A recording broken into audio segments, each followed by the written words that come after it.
Salve, rapa! A gente está começando nosso podcast Trocando Ideia, aqui na Casa de Cultura Samba do Rei. É um espaço que está se abrindo para a gente poder conversar com pessoas, trocar ideias por aqui, gente interessante da cena da cidade de Pelotas. E hoje a gente está tendo aqui o nosso amigo Nicolas, do Pelotas Mal Assombrada.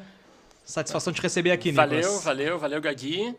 Valeu, pessoal da casa aí, por lembrar, assim, desses rolês.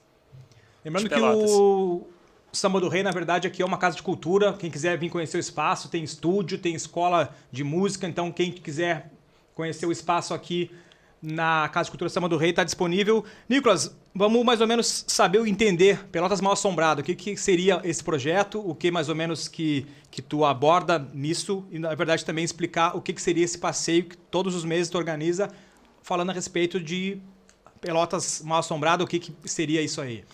Bom, o papo é um pouco longo, assim, mas aí a gente vai abrindo parênteses, pode ser? O que acontece? O Pelotas Mal Assombrada, ele é uma extensão do Porto Alegre Mal Assombrada, que é um projeto dos amigos meus de Porto Alegre, do André Neto e da Martina. Eles começaram em 2019 lá, explorando as lendas e histórias de Porto Alegre. Aí, nessas trocas que a gente faz, assim, ele falou, pô, vamos estender isso para Pelotas, por que não? Então, a gente começou essa pesquisa. Eu já pesquiso história de Pelotas há mais de 13, 14 anos. Eu sempre me interessei muito sobre a história de Pelotas. Então, a gente foi organizando um roteiro, assim, quais pontos a gente poderia passar pelo centro, o que essas experiências poderiam causar para as pessoas do tour ou, em modo ampliado, para a comunidade como um todo, que é o que a gente quer chegar no final, assim, alcançar o maior número de pessoas que estão fora desse eixo que a gente tem como Pelotas, a Doce Pelotas, né? A Princesa do Sul. Sim, mas no caso, quando acontece esse tour, tá? Tu vai andando pelas ruas da cidade, tu vai contando detalhes de casas, de locais, como é que funciona mais ou menos para o pessoal entender, assim? Bom, o tour, ele começa ali na Praça da Matriz, em frente à Catedral, e termina na Praça dos Enforcados. Eu acho que é um roteiro interessante, assim. E a gente acaba passando por pontos, assim, um pouco desconhecidos. Por exemplo, muita gente não sabe que o cemitério municipal ficava ali na Argola. Né, entre Argolo, Andrade Neves, Osório e Bento Gonçalves. No Canalete ali. No Canalete. Porque era um costume muito, muito comum das pessoas enterrarem seus mortos próximos de si. Né? Então, todo o centro urbano de Pelotas era naquela região, tu enterrava as pessoas próximas.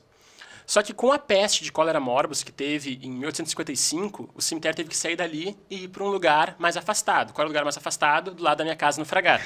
Né? Então, o cemitério que a gente conhece lá no Fragata foi transferido por causa de uma crise de cólera morbus, né, uma epidemia em Pelotas, que matou mais de 400 pessoas numa cidade de 5 mil habitantes.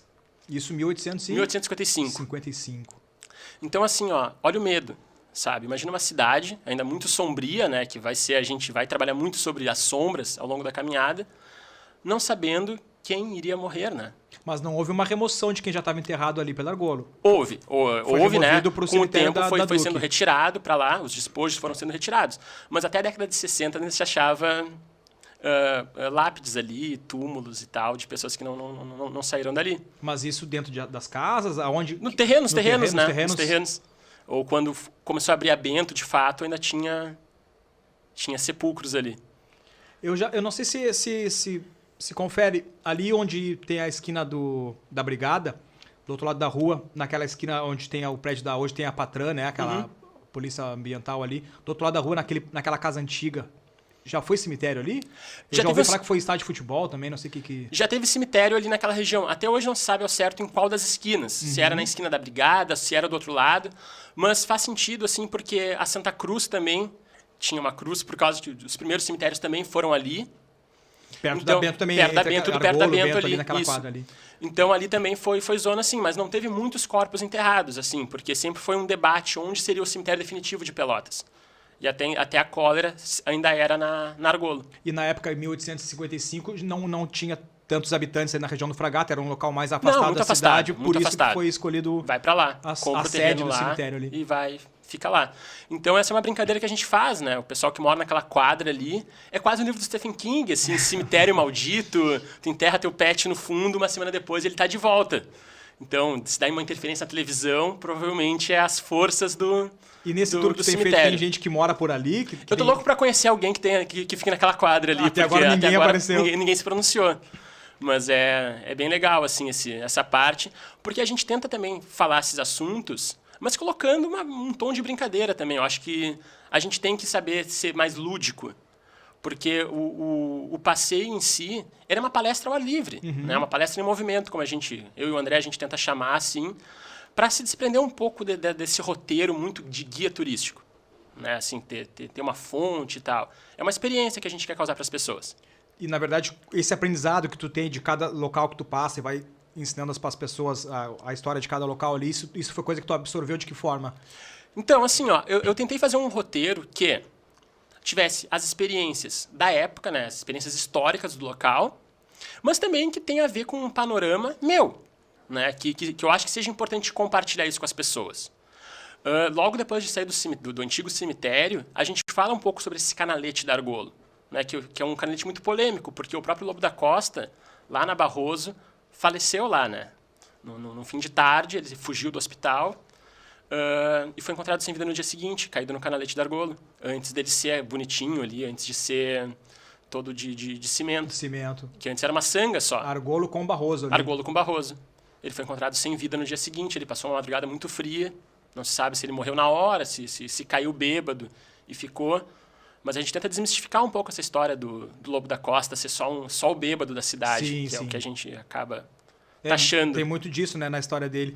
Mas em relação, assim, então, que eu te perguntava, em relação a saber fatos de casas, de locais e tal, isso tu absorveu de que forma? Foi em biblioteca pública, pesquisando jornais da época? Como é que tu tem esse conhecimento de cada local que tu passa, assim? Bastante jornal, cara. Bastante Muita jornal, pesquisa. muita pesquisa, artigos, né? O pessoal... um artigo que eu gosto muito de trazer é sobre o João dos Reis, que também ele é uma das figuras que a gente debate ali, que foi um homossexual assassinado brutalmente dentro de casa. Né? E Pela própria família? não se sabe até hoje. É um dos mistérios que fica assim, teve 3... Isso em que década? 1897. 1897. Ali na Voluntários. Foi morto com mais de 40 punhaladas. E a gente tenta trazer isso porque o que os jornais da época taxaram? Tudo bem, era homossexual. Mas foi um crime sexual. Foi um crime, assim, ó, não se roubou nada, não teve furto, né? Não teve... Então, provavelmente foi induzido por preconceito. E qual era a relação dele na sociedade pelotense da época? Assim? Ele era um benfeitor, ele era empresário, né, e benfeitor da Santa Casa. E ele era abertamente conhecido pela comunidade como homossexual, tanto que o apelido dele era João Sinhá. João Sinhá. Ele era muito recluso. Sinhá que vem de senhora, né? Senhora. Então, ele era muito recluso. E os próprios jornais da época taxaram ele como bizarro, estranho. Né? Então, a gente tenta trazer isso porque Pelotas ainda tem muita dificuldade de lidar com a sua comunidade LGBT. Muita dificuldade. A gente tem uma parada LGBT muito grande, mas que a gente só consegue entender ela naquele momento. O resto do ano, os homossexuais são muito excluídos da sociedade pelotense. Uhum. Na verdade, até eu morei uma época em Floripa e lá eles têm um roteiro, né, cara, de uma comunidade LGBT e tal, e eles têm um roteiro, assim, até em relação ao turismo mesmo, de trazer para a cidade, né, durante todo o ano, atividades voltadas para esse público. E aqui em Pelotas tem essa questão toda do preconceito, né? É muito difícil. E aqui a gente falou, é o domingo aquele ali que é a parada na Bento e tal, e o resto do ano não tem essa questão de traduzir isso até em relação ao turismo, realmente, o comércio, né? De trazer recursos para a cidade e tal, através desse público, que é um público que consome bastante também, né? Não, demais, assim, sabe? Um público consumidor como qualquer outro. Sim. Só que a gente ainda não consegue enxergar isso como ser humano, na verdade, sim, né? Sim. Então, eu acho importante, assim, são essas figuras que a gente tenta passar ao longo da caminhada, que a gente tenta colocar essa luz. A gente estava conversando ali um pouquinho antes, aí eu citei o psicanalista, né, o Carl Jung, que a frase dele define muito o que é o nosso passeio, assim, né? Que ele vai falar que para a gente se entender como indivíduo, é importante a gente colocar luz nas sombras, é entender as nossas sombras para poder ir em direção à luz. Então, a Pelotas Mal Assombrada, ela é esse projeto, assim, da gente entender as sombras da cidade para, enfim, alcançar a luz, né, cara? Porque eu sempre digo, assim, que Princesa do Sul ou a capital do doce, esse doce é meio amargo na maioria das vezes. É um pouco amargo para muita gente. Cara, eu não sei se tu concorda com isso, tem histórias, né? Lógico, quando Pelotas era uma cidade ainda rica em relação à charqueada da cidade e tal, mas acontecia muita morte de animais, morte de pessoas que eram escravizadas aqui na cidade. E aí a cidade, ela, durante um tempo, tem gente que acredita nisso, até questão mais religiosa, assim, que a cidade ela tem uma aura negativa em relação a muito sangue que foi derramado na época e tal. Tu concorda com isso? 100%. Lógico que é um cara que é estudioso, que está sempre buscando essas histórias. Tu concorda que houve muito disso e a cidade ela traz muito disso daquela época, das coisas não darem certo, das coisas serem diferentes aqui na região sul, principalmente do estado? Eu acho assim... independente da crença da pessoa, né? A gente trabalha muito essa questão de crença também. É uma cidade carregada de energia de todos os lados, né? Começando assim, a gente tem uma força muito grande da Igreja Católica na formação da cidade, ao mesmo tempo que Pelotas é uma das cidades que mais vai escravizar negros. Né? Tanto que aqui era considerado um dos infernos da escravidão no Brasil. Vir pra cá, trabalhar com lugares, charque né? era horrível, sabe? A expectativa de vida era de 30 e poucos anos, se não me engano, né? Caía 7 anos a vida de um escravizado em Pelotas, por causa do charque, do sal, né? Então, assim, tu vai ter esse vínculo muito forte com a escravidão em Pelotas, né? Então, tu vai ter, querendo ou não, os negros construíram todo o centro de Pelotas. Toda a arquitetura que a gente tem no centro é mão de obra escravizada. E nessa questão assim do charque, Pelotas era conhecida como uma degoladora de bois. Então, tamanho era o nível de charque em Pelotas, né? Produção de charque. Muita gente vai classificar, então, essas energias como algo negativo no desenvolvimento da cidade. E tem uma lenda muito legal que a gente tenta desmistificar assim, no tour, que é o da cigana terena. Eu acho que é bastante comum assim, para os pelotenses. A lápide dela está lá no cemitério. Principalmente no dia de finados, que é o local mais visitado, né? Sim. E é muito louco, assim. Por quê? Porque ali onde ela está é o cemitério das elites. Naquela parte antiga do cemitério. Naquela parte antiga ali, que todos os nomes de rua de Pelotas praticamente estão lá. Então, tu tem uma cigana, né, que está enterrada lá. Então, eu acho isso uma afronta bem legal, em certos aspectos. Assim como o Lobo da Costa também está enterrado lá, e também é uma afronta. Mas, assim, o pessoal tinha muito preconceito com ela na época. Justamente por ser cigana e tudo mais. Então, se criou uma lenda que, perto da morte dela, ela teria amaldiçoado a cidade, dizendo que a cidade, então, não se desenvolveria mais. E muita gente comprou essa ideia porque justifica diversas coisas. Né? Justifica políticas erradas, justifica tu agir de forma incorreta, às vezes, em relação a algumas coisas, e tu dizer, não, tudo bem, não ia ir pra frente mesmo, né? Tá amaldiçoado. E isso tudo vem dessas crenças religiosas, né? Da gente tratar o outro de forma diferente. Né? A gente tratar o outro de forma diferente. Então, é a gente pensar assim, como eu estou enxergando o outro quando eu estou vivendo em Pelotas. Certo. Cara, e uma outra coisa também que tu tem, né, além desse trabalho da Pelotas Mal Assombrada, é uma página no Instagram chamada Pelotas Antiga, onde tu também faz um trabalho ali de valorizar a história da cidade através de fotos e tal, de histórias. Isso aí é um outro trabalho que tu tem. E como é que é alimentado essa tua página aí? O pessoal te envia fotos? Como é que funciona esse levantamento para tu ter aquele material ali disponível? Basicamente, assim, a Pelotas Antiga surgiu em 2019 numa intenção de subverter um pouco o conservadorismo que existe em relação ao que se fala sobre patrimônio. Ainda existe, né, um elitismo em relação ao patrimônio cultural das cidades e tudo mais. Assim. Então, o Pelotas Antiga ela também serve para a gente questionar um pouco as ideias assim, de quem está por trás disso, de onde vem tal construção, por que foi feito, enfim.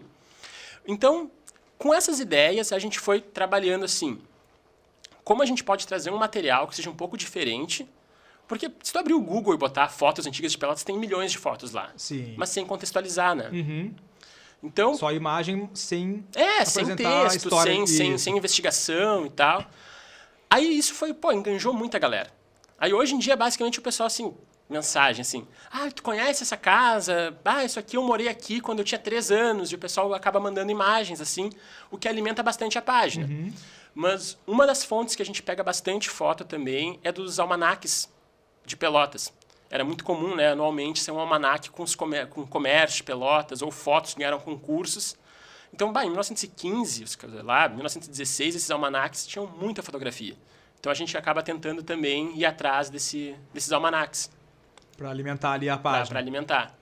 Cara, e voltando um pouquinho só no Próximo Assombrado aqui, no início do papo tu falou que essa ideia da tour também que tu faz na noite, levando o pessoal para conhecer essas histórias da Pelotas Mal Assombrada, era também uma forma de trazer as pessoas que muitas vezes não têm acesso, que a gente estava falando antes de começar aqui, a cinema, a teatro, pessoas que às vezes não têm um poder aquisitivo de ter uma bagagem cultural, assim, de poder realmente estar participando dessas coisas assim, que às vezes são consideradas mais elitistas também, né? E aí tu falou que a ideia também é ter um preço já simbólico ali, para oportunizar que essas pessoas que muitas vezes não têm o poder aquisitivo possam estar participando, possam estar conhecendo a história da cidade através dessa tour. Qual é a tua ideia, então, de fazer com que essas pessoas possam realmente estar presentes ali, ouvindo histórias que muitas vezes o cara não tem acesso a uma peça de teatro, que às vezes custa caro e tal, não consegue entrar nesses lugares? Por que essa tua ideia também de trazer, então, esse povo, podia dizer assim, mais humilde para esse rolê? Eu acho assim, né? Pelotas, assim, quem conhece e vive Pelotas, vê o quanto a gente distancia as comunidades. Eu acho que, bom, tu sabe bem, assim, que a comunidade do hip hop faz um trabalho muito grande para introduzir todo mundo da mesma forma na sociedade, sabe? Isso é muito importante, o trabalho que a galera faz aqui em Pelotas. E eu acho que é um dos trabalhos mais dignos que tem sido feito nos últimos anos. Em nome do hip hop, eu te agradeço. Não, e eu agradeço porque vocês têm um olhar para e com a sociedade, sim. sabe? E isso é muito importante. Porque o que acontece? O centro urbano é focado só no centro urbano, sabe? O centro de Pelotas, ele não quer receber quem está fora. Eu já dei aula numa escola que os alunos falaram: professor, o problema não é o preço do ingresso do cinema. Eu não tenho R$5 para ir e voltar. Pro ônibus, muitas vezes, ônibus, né? Entendeu? Lá na Getúlio Vargas. Então, o rolê do Pelotas Mal Assombrada é tentar oportunizar que essa galera que está fora de muitas coisas possam participar, né? E possam se sentir pertencentes a essa cidade, que é tão... exclui tanto, né? Excludente, né? Tanto, é muito excludente. Então, assim... Eu vejo e me inspiro muito nessa galera que tem um olhar para a periferia. Né? Porque é muito fácil a gente excluir. É muito fácil a gente fechar os olhos para muita coisa que acontece. Eu acho que, como eu falei, tu sabe melhor do que ninguém o quanto a música, né? O quanto o diálogo, dependendo do diálogo que a gente consegue estabelecer, pode humanizar essas pessoas que às vezes precisam. Com certeza, cara. Na verdade, assim, a gente sempre teve essa preocupação, né? Enquanto hip hop, te digo por isso, porque de descentralizar. A gente sempre via, vou te dar uma ideia, assim, uma questão mais estrutural da cidade, do governo, que muitas vezes faz parte, né, da prefeitura e tal, de atividades. É isso, é atividade no teatro, é atividade na praça central, é atividade em locais que fica de difícil acesso, e tu fazer com que esse povo ele venha até o centro, é que nem tu falou, às vezes é impensável o cara ter R$5, R$10 para poder ir e voltar de ônibus, e quando é uma família, aí já complica mais ainda. Então a gente sempre teve essa ideia de levar também para os bairros, né, atividades, fazer as atividades dentro do próprio bairro, levar arte, cultura para esses lugares, cara, e acho que essa tua ideia de fazer esse valor ser simbólico e oportunizar que essas pessoas também aprendam um pouco sobre a cidade em que elas vivem, né? Que nem tu falou, é uma cidade muitas vezes construída por mãos negras, mãos escravizadas, mas os descendentes desses caras, eles não têm oportunidade de viver numa cidade que consiga dar um espaço para eles, que consiga mostrar, um exemplo, teu avô teve aqui, o teu bisavô, ele que construiu esse casarão, esse teatro, e hoje essas pessoas que são descendentes desse povo que construiu, né, que foram as mãos negras que construíram a cidade, elas não têm muito a oportunidade de conhecer um pouco da história justamente por isso, por ser uma cidade excludente. Isso é uma coisa que já vem há muito tempo em Pelotas, que é uma cidade, né, que a gente sempre soube na época da charqueada, que era a riqueza da cidade naquela época, também sempre foi muito assim, né, dos caras poderem mandar os filhos estudar na França e voltar. Então, quer dizer, sempre foi muito das famílias mantenedoras da riqueza da cidade, e ela sempre foi uma cidade que ela olhou pouco para quem tem menos acesso, né? Só fazendo assim um parênteses, né? Tem uma história muito legal com um documentário, não vou lembrar o nome agora, que tinham chamado um grupo de música de matriz africana para tocar numa charqueada, não me lembro, no Rio de Janeiro, enfim, era num lugar assim, que era uma casa grande. E começou a chover no dia, porque as gravações iam ser externas. Aí tiveram que trazer para dentro da casa grande lá para esperar a chuva passar. E nisso o diretor de fotografia lá viu assim, putz, mas ia ficar legal a gravação aqui, a acústica é legal, vamos... E nisso o pessoal que ia tocar começou a chorar. Aí quando foram perguntados, o que está acontecendo? É que nossos antepassados nunca tiveram a oportunidade de estar aqui dentro como a gente está agora. É isso que a gente fala, né, cara? E é isso. Não, e aqui, se tu for ver, cara, até teve gente também criticando que em Pelotas existem festas dentro de charqueadas, né, cara? Que é um local, se tu for ver, né, espiritualmente, assim, é um local que não é de festa, de alegria, né? E hoje em dia tem muita gente que faz formatura, que faz festa lá, tem gente que tem essa crítica também em relação a isso, né? Existe a questão de ressignificar alguns lugares, né? Eu acho que é importante que a gente ocupe lugares, né? Por exemplo, shows de rap no Guarani, né? Que Isso. Que acontece e tem que acontecer e a gente tem que ocupar esses espaços, com certeza. Só que assim, precisa contextualizar. Então eu acho que às vezes uma rave, não sei se é o melhor lugar para ser numa charqueada, né? Eu acho que existe muita angústia, muita mágoa ainda em relação a esses espaços. Então a gente tem que ser crítico também com o que a gente está fazendo. Eu acho que sim, as comunidades devem ocupar os espaços, mas de forma crítica. Sim. Eu acho que não é simplesmente tu pegar, eu vou usar isso aqui para isso e deu. Eu acho bem complicado ainda certos aspectos assim. Até em relação a isso, tu falava também no Pelotas Mal Assombrada de oportunizar com que esse rolê ele seja dado também por crianças, né, de escolas públicas, escolas municipais. Já teve algum contato assim com a Secretaria de Cultura, Secretaria de Educação, para que isso seja feito, para que as pessoas também tenham acesso, para que haja um transporte da prefeitura para levar essas pessoas, para as crianças principalmente, né? Assim, o projeto é bem recente, né? Então a gente está ainda estruturando e assimilando um pouco o potencial que ele tem, que a gente realmente não esperava que fosse ter um potencial tão grande. 2 datas que foram abertas esgotaram em menos de uma semana na plataforma de ingresso, assim. Então a gente não teve como lidar ainda com coisas além disso. Mas eu quero, não sei se por meio de secretarias ou por meio de contato com as escolas, mas a gente realmente quer oportunizar que as crianças possam, sim, conhecer as histórias que não são contadas às vezes. E de preferência que realmente venham das comunidades conhecer, ocupar e utilizar esse centro. Que enfim, a gente sabe que o centro está cada vez mais fechado. Ontem eu passei ali pela Gonçalves, mas em direção a Bento está tudo para alugar, tudo para vender. Porque o centro está fechando. Osório, principalmente, tem muito ponto comercial fechando. Ali, que tu pega da Voluntários até a Bento ali. Cara, eu me lembro que em época de pandemia, até eu não estava morando aqui na cidade, quando eu voltei para a cidade, cara, tipo, tu viu que a cidade, ela, lógico, vive muito de comércio a cidade de Pelotas, né? E a gente percebeu principalmente na época da pandemia ali, que, cara, muito local para alugar, assim, tu vê que a cidade realmente, ela perdeu bastante essa questão, assim, de comércio, né? De recurso financeiro e tal. E aí, cara, que eu te pergunto assim, quando tu vai caminhando da Argolo até a Praça dos Enforcados ali, praticamente em todas as quadras, em todos os locais, tem alguma história que tu possa contar para as pessoas, assim? São 8 pontos. Tem os pontos já marcados. Já são os pontos, assim. Lá no Instagram a gente especifica mais ou menos. Então, é o cemitério, é o Lobo da Costa, a gente vai falar sobre ele. Depois a gente vai falar sobre um assunto bem polêmico, né, que era a zona do Meretrício, em Pelotas, que era na Cassiano, que eram 3 quadras da Cassiano ali entre Andrade Neves e Anchieta, que era um local de prostituição no início do século. Só que, para complicar, mulheres do leste europeu eram trazidas para cá, não falavam nem perto do nosso idioma, e eram submetidas a horas e dias contínuos de trabalho forçado, trabalho sexual forçado. Ali teve uma grande crise de opioides, de cocaína, para as mulheres aguentarem essa demanda de trabalho, assim. Isso em que época? Início do século, em 1910, 1920. Depois a gente passa ali na residência do João dos Reis, que era na Voluntários. Ainda existe o prédio.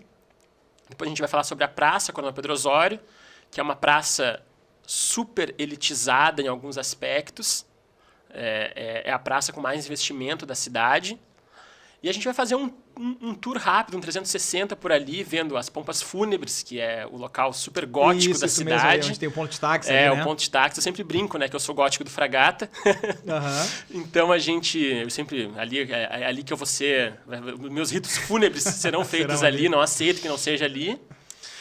A gente vai falar sobre os encontros entre amantes que rolava ali entre o Cacheral, né? O pessoal ia para o baile no Cacheral e na esquina ali onde é a Casa da Banha, / Quartel Legalista, era um hotel na época. E era conectado pelos fundos, então os amantes se encontravam lá, iam pelos fundos e aproveitavam a noite no hotel, assim.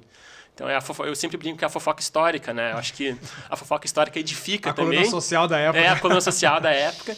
Então, eu acho sempre legal a gente brincar, né, nesses aspectos, assim. E depois terminar na Praça dos Enforcados, né? Que é uma praça que também carrega uma... Cipriano Barcelos, né? Cipriano Barcelos, que é uma praça que, além de carregar, né, uma energia negativa, digamos assim, pelas mortes que teve ali e tudo mais, é uma praça muito negligenciada em Pelotas. É uma praça completamente abandonada. O nosso tour sempre acontece lá pelas 7 da noite, então a gente chega ali mais ou menos umas 9, 9h15, e o pessoal fala, putz, eu não teria nem coragem de entrar aqui essa hora. E o pessoal já me relatou assim, pô, que legal, tu tá ressignificando o centro à noite para nós. Porque eu não... Diversas mulheres, né, falam que não se sentiram à vontade de fazer uma caminhada assim à noite sozinhas. Então, às vezes, num grupo de 30, 40 pessoas, acaba sendo bem agradável, assim, de tu poder fazer isso, de aproveitar para poder olhar o centro de outra forma. Cara, e em relação à Praça dos Enforcados, eu já li algumas histórias que, tipo, tem gente que acredita que ali era um local que os escravos eram mortos, mas também eu já li a respeito de pessoas que se suicidavam ali, né? Então essa é a brincadeira que eu faço em relação ao nome, que é ou é Praça dos Enforcados ou Praça dos Suicidas. Na verdade, quem escreveu sobre isso foi o seu Adão Monquelá, um dos principais nomes da história de Pelotas, assim, que a gente sempre encerra... Eu acho até que foi através de algum texto dele que eu li a respeito dessas duas possibilidades que tem ali, né? O tour, ele sempre termina com um agradecimento ao seu Adão, assim, porque o trabalho que ele fez por Pelotas, eu acho que é impagável, assim, a gente tem que ser eternamente gratos ao seu Adão. E ele vai trazer uma questão interessante sobre a Praça dos Enforcados. Por quê? Ali era só um terreno público até 1876, que é quando a pena de morte aos escravizados acaba no Brasil.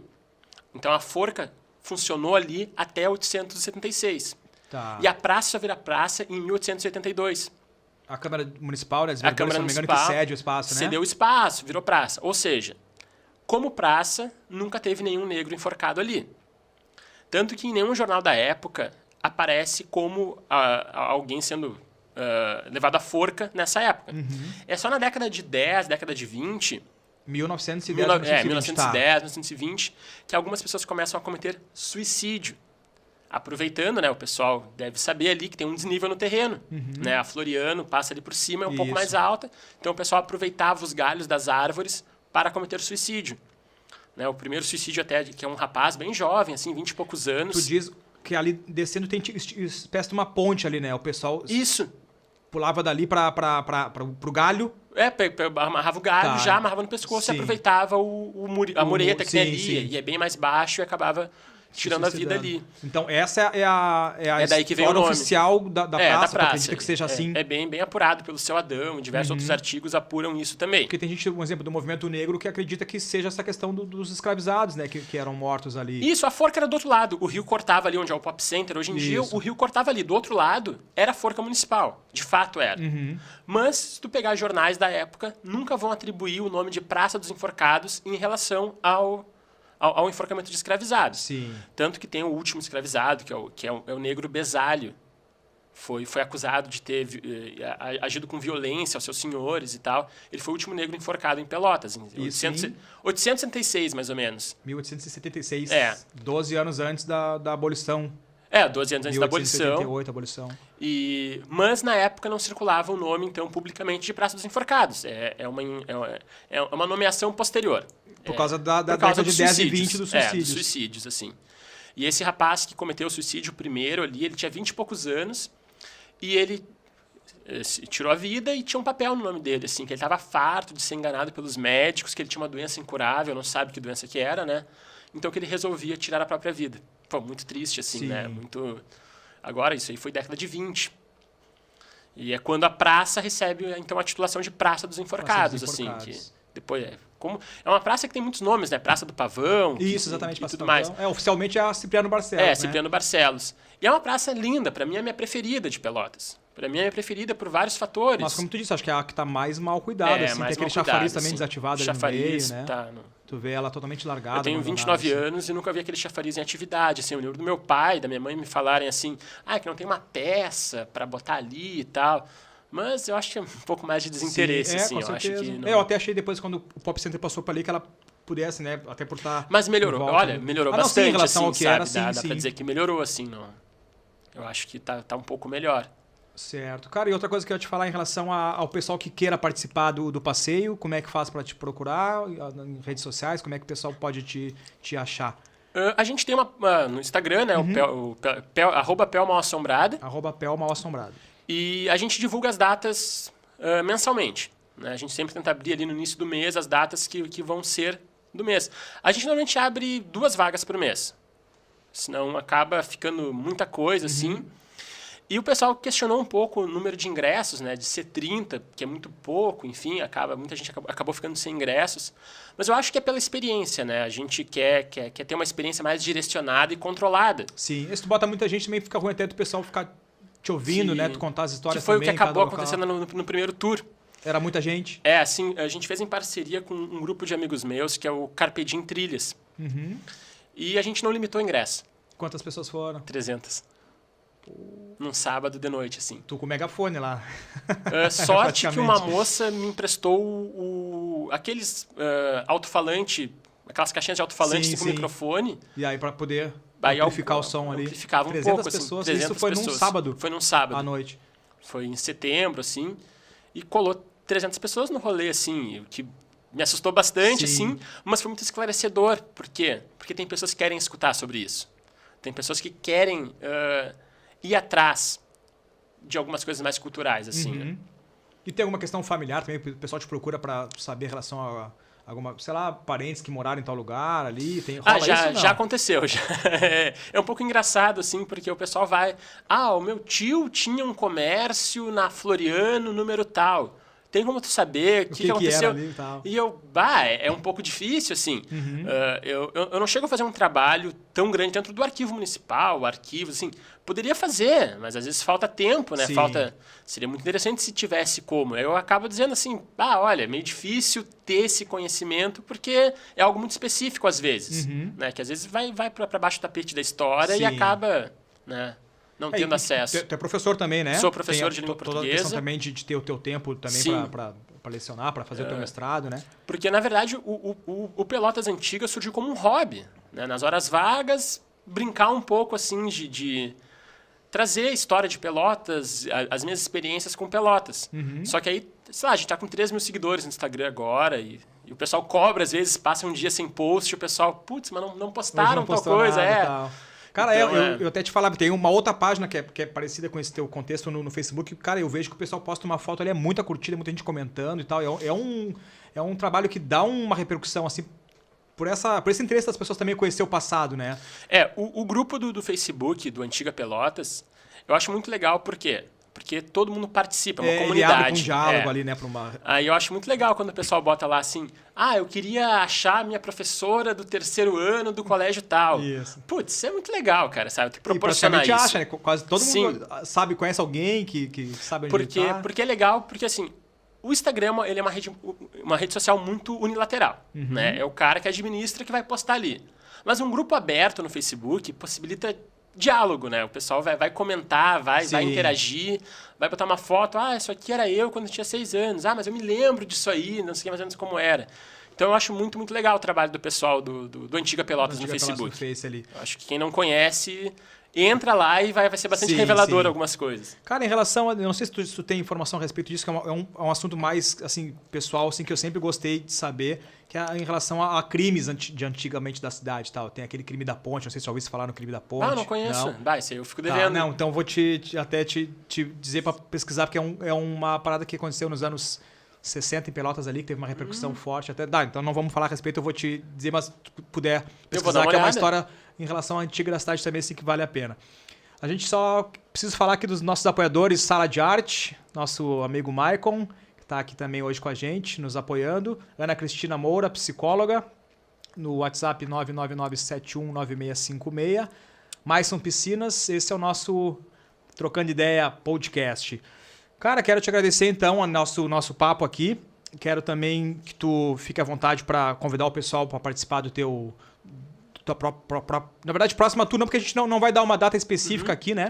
Mas também fica à vontade para convidar o pessoal, para quem quiser participar do seu projeto Pelotas Mão Assombrada aí. Não, eu quero agradecer pelo espaço, né? Que, como eu falei, assim, tomou uma projeção muito grande em pouco tempo, assim. Quero agradecer ao pessoal que cedeu todo esse espaço aqui para acontecer o bate-papo. E fica o convite aberto a todo mundo que está aqui presente fisicamente e virtualmente, né? A participar do rolê, assim, tá? A gente sempre abre 2 datas por mês. A gente tenta avisar um pouco antes, né? Para não dar tanta correria na hora de conseguir os ingressos. A gente até sente muito por abrir menos ingressos, mas acaba sendo mais fácil para poder controlar o pessoal, claro, assim, claro. porque a gente sabe que as ruas de Pelotas são bem estreitas, né? Também. Estreitas e sombrias. Principalmente a gente passa ali Argolo, mesmo que tu Argolo, falou, tem o Canalete, então é super estreito, realmente, pô, 300 pessoas como tu fez ali foi... Não, foi... Eu tava com medo da polícia me parar, assim, aí, o que tá fazendo aí? É motim, né? Mas, então fica o convite, assim, né? Fica pra galera. Daqui a pouco tem que fazer que nem o pessoal faz quando anda de bicicleta, né? Ajuda pros azulzinhos. Teria que ser alguma coisa assim. Mas como a gente quer um pouco mais de imersão, é importante que seja menos pessoas, assim, que acaba... Que cada um consiga absorver o que foi a história, aplicado ali. A experiência como um todo. Então fica o convite, né? O @PelMãoAssombrada no Instagram, tem página no Facebook, mas, enfim. A gente se comunica mais pelo Instagram mesmo. E o Pelotas Antiga também, que acaba estabelecendo esse diálogo entre o histórico e o esotérico também, assim. Massa, então. Nicolás, obrigado, tá? Mais uma vez. Graças. Por estar com a gente aqui. Muito obrigado. Esse foi o nosso Trocando Ideia podcast. Até uma próxima. Valeu.